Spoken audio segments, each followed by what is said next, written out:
Welcome to exams course. हमारा आज का टॉपिक है difference between prose and poetry. Literature के 3 फॉर्म्स होते हैं, प्रोज, पोइट्री और ड्रामा। उसके बारे में हम वीडियोस बना चुके हैं। अगर आपको जानना है डिटेल में कि लिटरेचर क्या है, प्रोज क्या है, पोइट्री क्या है, ड्रामा क्या है, तो उसके लिंक आपको डिस्क्रिप्शन में मिलेंगे। आप उन वीडियोज़ को देखिए। फिलहाल हम बात कर रहे हैं फॉर्म्स ऑफ लिटरेचर के 2 फॉर्म के, प्रोज और पोइट्री। इन दोनों में डिफरेंस क्या है वो आज हम डिस्कस करेंगे। तो सबसे पहले इन शॉर्ट मैं आपको फिर भी बता देती हूँ कि लिटरेचर होता क्या है। लिटरेचर कोई भी ऐसा रिटन वर्क होता है जिसकी आर्टिस्टिक वैल्यू होती है, यानी कि साहित्य वो है कोई भी लिखित सामग्री जिसको इस तरीके से लिखा जाए कि वो एक आर्ट बन जाए, कला बन जाए, तो वो साहित्य है। Literature means togetherness, form and content. Literature का मतलब ही होता है कि उसमें फॉर्म और कंटेंट की टुगेदरनेस होनी चाहिए। ये दोनों चीज़ें ही होनी चाहिए। There must be sound and sense and form and content. It is a togetherness of sound and sense also. एक तरीके से हम ये भी कह सकते हैं कि ये साउंड और सेंस का जो है वो साथ है साहित्य को अगर देखा जाए तो कोई भी लिखित सामग्री जो कि इस तरीके से लिखी जाए कि वो उसका एक आर्टिस्टिक वैल्यू हो, वो कला बन जाए, तो वो साहित्य है। उसके 3 फॉर्म्स होते हैं, प्रोज, पोइट्री और ड्रामा, जिसे अलग अलग करके हम पार्ट में डिस्कस कर चुके हैं और उसके लिंक भी आपको डिस्क्रिप्शन में मिलेंगे। उसे देखिए, उससे आपको पता चल जाएगा कि प्रोज क्या है, पोइट्री क्या है, ड्रामा क्या है। बात करते हैं अब इनके डिफरेंस की। तो प्रोज का एक पर्पस होता है, उद्देश्य होता है। जो प्रोज टाइप ऑफ राइटिंग है वो इस तरीके से लिखी जाती है कि डायरेक्ट होती है, स्ट्रेट फॉरवर्ड होती है। उसमें राइटर बहुत ही ईजीली अपने फीलिंग्स, थॉट्स को कन्वे कर देता है, क्योंकि उसमें ऐसी लैंग्वेज का यूज़ किया जाता है जो ईजिली अंडरस्टूड हो जाती है रीडर को। लेकिन पोइट्री का मेन पर्पस होता है जस्ट टू एंटरटेन। वो केवल एंटरटेन के लिए लिखी जाती है और उसमें पोइट अपनी फीलिंग्स, थॉट को कन्वे करता है, बट रीडर उसे एक बार में नहीं समझ पाता, क्योंकि पोइट उसमें ऐसे शब्दों का यूज़ करता है कि उसमें जो रीडर है वो एक बार की रीडिंग में उस पोइट के उन भावों तक नहीं पहुंच पाता। और कई बार ऐसा होता है कि कई बार भी वो पोइट्री को रीड कर ले तब भी वो उसके फीलिंग्स और थॉट्स तक नहीं पहुंच पाता, क्योंकि उसमें जो लैंग्वेज होती है वो थोड़ी सी टिपिकल होती है। अब बात करते हैं कि इसका डिफरेंस है क्या। प्रोज इज डायरेक्ट और straight forward writing. Here the writer conveys his her thoughts and feelings as clearly as possible. Prose एक इस टाइप की राइटिंग है कि इसमें डायरेक्ट और स्ट्रेट फॉरवर्ड लैंग्वेज यूज़ होती है। कोई भी बात की जाती है तो सीधी कही जाती है और कोई भी ऐसी लैंग्वेज यूज़ नहीं की जाती कि रीडर को समझ ना आए। तो बहुत ही डायरेक्ट और स्ट्रेट फॉरवर्ड राइटिंग है। यहाँ पर राइटर अपने विचार और फीलिंग्स को कन्वे करता है जितनी क्लियरली वो पॉसिबल हो। Poetry is generally written in verse, leaves a lot of things unsaid and to the imagination of the read. Poetry जो है वो जनरली वर्स में लिखी जाती है। अब वर्स फॉर्म जो फॉर्मली एक सिंगल मेट्रिकल लाइन होती है जो कि पोइटिक कंपोजिशन में होता है। जनरली ये वर्स में लिखी जाती है। वर्स क्या है कि वर्स फॉर्मली एक सिंगल मेट्रिकल लाइन होती है जो कि एक पोइटिक कंपोजिशन में होता है, और ये बहुत सारी चीज़ें छोड़ती है ऐसी जो अनसेड होती है, यानी कि पोइट कहना चाहता है लेकिन जो रीडर है वो केवल अपनी इमेजिनेशन तक ही रह जाता है, क्योंकि वो एक तरीके से अपनी इमेजिनेशन के द्वारा उसके सेंस तक जाने की कोशिश करता है, उस कविता के भावों तक जाने की कोशिश करता है कि कवि क्या कहना चाह रहा है। तो ये रीडर की इमेजिनेशन पर भी आधारित होती है, क्योंकि जब वो एक पोएम को पढ़ता है तो वो अपनी इमेजिनेशन के द्वारा पोइट के भावों तक उतरने की कोशिश करता है कि पोइट क्या कहना चाहता है, उसकी फीलिंग्स, उसके थॉट्स को समझने की कोशिश करता है अपनी इमेजिनेशन के द्वारा रीडर। तो ये डिफरेंस आ जाता है, क्योंकि प्रोज बड़ी ही ईजिली अंडरस्टूड हो जाती है रीडर को, लेकिन पोइट्री में जो रीडर है वो इमेजिनेशन करता है और कोशिश करता है कि वो पोइट की फीलिंग्स और थॉट्स तक जा पाए। It is like walking, that is it is functional and provides information. Prose को वॉकिंग की तरह माना गया है। आई का फुल फॉर्म होता है दैट इज, और इसको हम यूज इसलिए करते हैं आई को किसी चीज को दोबारा कहने के लिए, टू रीस्टेट समथिंग। जो हम पहले कह रहे हैं कि ये एक वॉकिंग की तरह है, तो इसी को हम दोबारा कहने के लिए दैट इज लगा रहे हैं। इट इज लाइक वॉकिंग, जो प्रोज है वो एक वॉकिंग की तरह माना जाता है। क्यों? क्योंकि ये फंक्शनल है और ये इंफॉर्मेशन देती है। मीन्स प्रोज का जो मेन पर्पज है वो है इंफॉर्मेशन प्रोवाइड करना, और ये फंक्शनल होती है। Poetry is like dancing, that is it aims to delight. अब पोइट्री जो है इसे डांसिंग की तरह माना जाता है। जब हम डांस करते हैं तो एक बहुत ही डिलाइटमेंट, हमें खुशी होती है, तो आनंद प्राप्त होता है। तो पोइट्री जो है एक तरीके से डांसिंग है। अगर आपको उसका गूढ़ अर्थ जो भी राइटर कहना चाह रहा है उसमें, जो पोइट कहना चाह रहा है उसमें, अगर आप उन चीज़ों तक पहुंच जाते हो तो वो आपको डिलाइट प्रदान करती है, यानी कि उससे आपको आनंद प्राप्त होता है जब भी हम पोइट्री को किसी को पढ़ते हैं। इट मे और मे नॉट बी क्रिएटिव। जो प्रॉज है उसको हम मान के चलते हैं कि वो कई बार क्रिएटिव भी होता है। जो प्रॉज की राइटिंग है वो क्रिएटिव भी हो सकता है और क्रिएटिव नहीं भी हो सकता है। लेकिन जो पोइट्री है उसका जो मेन पर्पज़ है वो आर्टिस्टिक पर्पज़ ही है। उसे लिखा ही इसलिए जाता है कि वो एक उन शब्दों का इस्तेमाल किया जाता है कि वो एक आर्ट बन जाए। तो उसका मेन आर्टिस्टिक पर्पज़ होता है कि उसमें कुछ भी जो चीज़ें शेयर की जा रही हैं वो पर्सनल भी होती है, क्योंकि पोइट्री में पोइट जो है वो अपनी पर्सनल फीलिंग्स, इमोशन को शेयर करता है। तो एक तरीके से इसका मेन आर्टिस्टिक पर्पज़ है, क्योंकि ये जो भी चीज़ शेयर करता है वो पर्सनल भी हो सकता है। Next, in pros what is important is the message. Pros में जो इम्पॉर्टेंट होता है वो होता है मैसेज, यानी कि कोई भी बात जो कही जा रही है तो वो चीज़ उसमें महत्वपूर्ण होती है, जो मैसेज वो देना चाहता है। In poem what is important is the experience conveyed rather than any meaning और इन्फॉर्मेशन। पोएम में जो चीज़ इंपॉर्टेंट है वो है एक्सपीरियंस, अनुभव, जो कि कन्वेड किया जाता है बजाय किसी इन्फॉर्मेशन को देने के या फिर किसी मीनिंग को बताने के। जो अनुभव है वो कन्वे किया जाता है। तो पोएम में what is important is experience. A prose piece can be paraphrased और summarized. जो prose writing होती है उसको हम paraphrase और summarized कर सकते हैं। paraphrase का मतलब ये होता है कि एक ही बात को भिन्न शब्दों में दोबारा कहना। अगर हम कोई prose writing पढ़ रहे हैं तो उसी चीज़ को explain करके कहना, यानी कि उसे भिन्न तरीके से, भिन्न शब्दों में दोबारा कहना। जब आपने देखा भी होगा कि इंग्लिश के टीचर हैं या हिंदी के टीचर होते हैं, वो एक ही चीज़ को एक्सप्लेन करके कहते हैं तो वो उसे पैराफ्रेज्ड कर रहे होते हैं। तो जो प्रॉज पीस होता है उसे हम पैराफ्रेज्ड भी कर सकते हैं, समराइज्ड भी कर सकते हैं। पैराफ्रेज इसलिए किया जाता है जिससे कि it is easier to understand for readers, जिससे कि रीडर्स जो हैं उसे ईजिली और ज़्यादा समझ पाएं। तो जो प्रॉज पीस होता है उसको हम पैराफ्रेज भी कर सकते हैं और समराइज्ड भी कर सकते हैं। We can do paraphrase a poem but the uniqueness of the poem not seen in the poem. हम पोएम को पैराफ्रेज भी कर सकते हैं, लेकिन जब हम किसी पोएम को पैराफ्रेज करते हैं तो हम उसे अपने वर्ड्स में कन्वर्ट करते हैं, हम उसके भावों तक नहीं पहुंच पाते।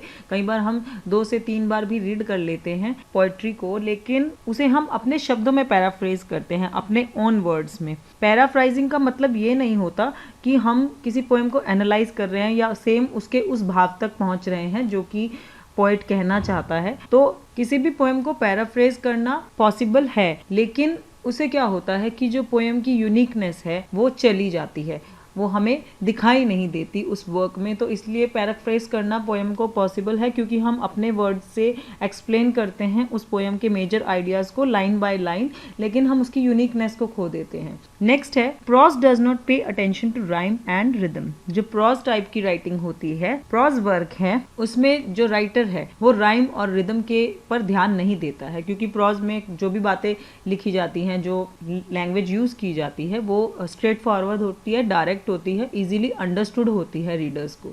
तो इसमें हम राइम और रिदम का कोई चक्कर नहीं होता, प्रॉज में इस पर ध्यान नहीं दिया जाता।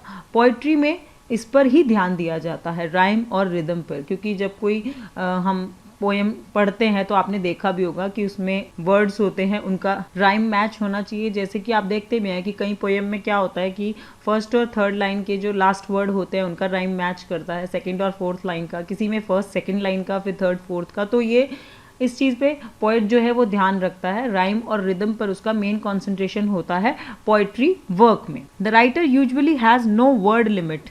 जब प्रॉज लिखा जाता है तो इसमें राइटर के पास कोई वर्ड लिमिट नहीं होती, वो जितने वर्ड चाहे यूज़ कर सकता है।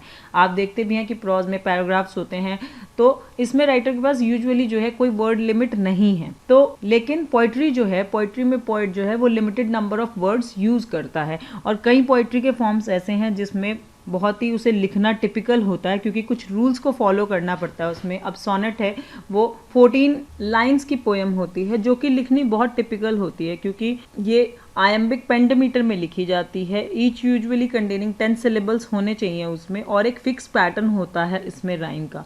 तो बहुत सी ऐसी चीज़ें हैं, वोकेबलरी बहुत स्ट्रांग होना चाहिए सोनेट लिखने के लिए। तो पोइट के पास पोइट्री लिखते समय लिमिटेड नंबर ऑफ वर्ड्स होते हैं, कुछ रूल्स हैं, उनको फॉलो करना पड़ता है। ऐसा प्रोज में नहीं होता है, क्योंकि प्रोज में राइटर के पास कोई वर्ड लिमिट नहीं होती है। Ideas are written in sentences, sentences are grouped into paragraphs. Prose में क्या होता है कि जो राइटर के आइडियाज़ हैं उन्हें पहले सेंटेंसेस में लिखा जाता है, वाक्यों में लिखा जाता है, और उसके बाद जो वाक्य हैं फिर खूब सारे वाक्य बन के वो एक पैराग्राफ बना लेते हैं। तो ऐसे प्रोज बनता है। आपने देखा भी होगा कई पैराग्राफ्स हैं और उससे एक प्रोज वर्क तैयार हो गया। तो जो राइटर के आइडियाज़ होते हैं उन्हें पहले सेंटेंसेस में लिखा जाता है, सेंटेंसेस को ग्रुप करके पैराग्राफ्स में लिखा जाता है। इस तरीके से प्रोज को राइट किया जाता है। जबकि पोइट्री के आइडियाज़ जो हैं, पोइट्री में पोइट के आइडियाज़ जो हैं वो लाइन्स में लिखे जाते हैं और लाइन्स से फिर स्टैंजाज बनते हैं। ये फ़र्क आ जाता है। उसमें आइडियाज़ को लिखा जाता है सेंटेंसेस में, सेंटेंसेस से फिर पैराग्राफ्स बनते हैं प्रोज में, और पोइट्री में आइडियाज़ जो है वो लाइन्स में लिखे जाते हैं और उसके बाद लाइन्स से स्टैंजाज बनते हैं। Language is more natural and grammatical. जो प्रोज की लैंग्वेज है, जो भाषा होती है, वो नेचुरल है, ऐसी होती है जो इजीली अंडरस्टूड होती है रीडर्स के द्वारा, और ग्रामेटिकल होती है। मेनली जो सेंटेंसेस होते हैं वो ग्रामेटिकल करेक्ट होते हैं, उसमें ग्रामर का भी कुछ रूल्स का ध्यान रखा जाता है लिखते हुए। लेकिन जो पोइट्री है उसकी लैंग्वेज जो है वो फिगरेटिव होती है, उसमें वर्ड्स जो है बहुत ही सिलेक्टेड होते हैं, आर्काइक वर्ड्स भी यूज़ होते हैं जो ओल्ड इंग्लिश के यूज़ किए जाते हैं कई पोइट्स के द्वारा, और रिदमिकल लैंग्वेज होती है, लयात्मक होती है। अगर हम पोइट्री को पढ़ें तो एक रिदम आता है, तो वो उसकी लैंग्वेज होती है। Prose can be understood by reading once. Prose को हम समझ सकते हैं एक बार भी पढ़ के। किसी भी पैराग्राफ, जो प्रोज आप पढ़ रहे हो, कोई पैराग्राफ पढ़ रहे हो, तो आप उसे इजीली अंडरस्टूड कर जाते हो एक ही बार पढ़ के। Poetry can be understood bye more than one reading. Poetry को हम अंडरस्टूड कर सकते हैं कई बार एक रीडिंग से ज़्यादा की भी आवश्यकता होती है उसे अंडरस्टूड करने के लिए। यानी कि पोइट्री एक ऐसा फॉर्म है कि उसे समझने के लिए रीडर को आवश्यकता पड़ती है एक से ज़्यादा बार उसे पढ़ने की, जिससे कि वो पोइट के भाव, फीलिंग्स को अंडरस्टैंड कर पाए। तो प्रोज फॉर्म ऑफ राइटिंग में क्या होता है कि हाँ, एक ही बार में रीडर अंडरस्टूड कर जाता है, और पोइट्री में एक से ज़्यादा रीडिंग की आवश्यकता होती है उसके भाव तक पहुँचने की। Primary goal of information is sharing of information. Prose का जो प्राइमरी गोल है, यानी कि जो प्रमुख लक्ष्य है, वो है इंफॉर्मेशन की शेयरिंग, यानी कि वो किसी भी इंफॉर्मेशन को शेयर करता है। So the primary goal of prose is sharing of information. जबकि पोइट्री का जो प्राइमरी गोल होता है वो है use of language itself as music, कि वो लैंग्वेज का खुद ही उसका यूज़ करता है म्यूज़िक के तौर पर। तो ये दोनों के जो गोल्स हैं, जो दोनों के मेन एम होते हैं, वो अलग है, क्योंकि प्रोज का जो मेन गोल है वो है शेयरिंग ऑफ इंफॉर्मेशन, और पोइट्री का मेन गोल होता है कि लैंग्वेज का यूज करना एज म्यूजिक। कंटेंट कैसा होता है? प्रोज का कंटेंट है इंफॉर्मेशनल, लॉजिकल, प्रैक्टिकल। जो भी कंटेंट होता है उसमें वो एक सूचनात्मक होता है, इंफॉर्मेशनल होता है, किसी चीज़ की सूचना दी जाती है। जो भी उसमें लिखा जाता है वो लॉजिकल होता है, प्रैक्टिकल होता है। तो कंटेंट प्रोज का इंफॉर्मेशनल, लॉजिकल और प्रैक्टिकल होता है, जबकि जो पोइट्री का कंटेंट है वो इमोशनल होता है। उसमें जो भी चीज़ें लिखी होती हैं तो पोइट कहीं ना कहीं उन चीज़ों को जब लिखता है तो वो अपने इमोशंस, फीलिंग्स, थॉट को एक्सप्रेस कर रहा होता है, तो उसका कंटेंट जितना भी होता है वो इमोशनल होता है। कंटेंट का मीनिंग यहाँ पर विषय से है, यानी कि content is basically what a text says, कि कोई भी टेक्स्ट क्या कहता है वो कंटेंट कहलाता है। ये भी कह सकते हैं इन अदर वर्ड्स कि it's the information the text present. ये वो इन्फॉर्मेशन होती है जो टेक्स्ट है लिखा हुआ वो क्या प्रेजेंट कर रही है। तो प्रोज का कंटेंट यानी कि जो भी टेक्स्ट होता है वो क्या कहता है, वो इन्फॉर्मेशनल होता है, सूचनात्मक होता है, लॉजिकल होता है, प्रैक्टिकल होता है। लेकिन जो पोइट्री है उसका इमोशनल होता है कंटेंट। वो क्या कहती है, वो पोइट के इमोशंस, फीलिंग्स, थॉट्स को एक्सप्रेस करती है। First letter of each sentence is capitalize. अगर आप देखें तो प्रोज राइटिंग में देखेंगे तो पहला लेटर जो होता है हर सेंटेंस का, वो आप ग्रामर में भी देखते हैं कि हम कोई सेंटेंस लिखने जाते हैं तो उसका जो फर्स्ट लेटर होता है वो कैपिटलाइज्ड होता है। Traditionally the first letter of every line is capitalized. अगर हम किसी पोएम को देखते हैं तो हर लाइन का जो पहला वर्ड होता है उसका पहला लेटर कैपिटलाइज्ड होता है। पारंपरिक रूप से traditionally the first letter of every line is capitalized. Poetry की अगर हम हर लाइन देखें तो उसका पहला वर्ड का पहला लेटर जो होता है वो पारंपरिक रूप से कैपिटलाइज होता है, but many modern poet choose not to follow this rule strictly. लेकिन आजकल के जो मॉडर्न पोएट्स हैं, जो आधुनिक पोएट है, वो इस रूल को स्ट्रिक्टली फॉलो नहीं करते हैं। Last difference is prose has normal language patterns. Prose के अगर लैंग्वेज पैटर्न देखें तो वो नॉर्मल होते हैं, साधारण होते हैं, जबकि पोइट्री जो है उसकी लैंग्वेज आर्टिस्टिक होती है और आर्टिस्टिक लैंग्वेज का यूज़ किया जाता है पोइट के थॉट्स और इमोशंस को एक्सप्रेस करने के लिए। जो भी पोइट यूज़ करता है वर्ड्स, जिस डिक्शन का यूज़ करता है, तो वो एक तरीके से आर्टिस्टिक लैंग्वेज होती है अपने थॉट्स, इमोशन और फीलिंग्स को एक्सप्रेस करने के लिए।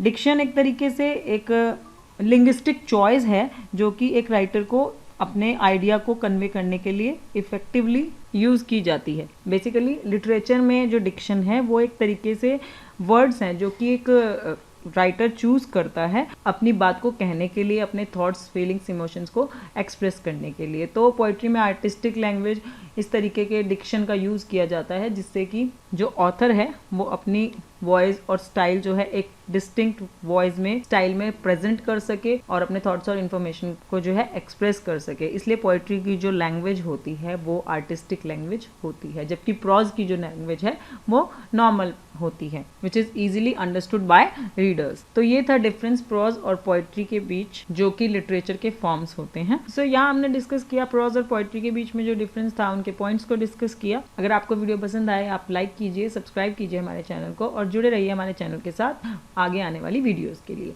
Thank you.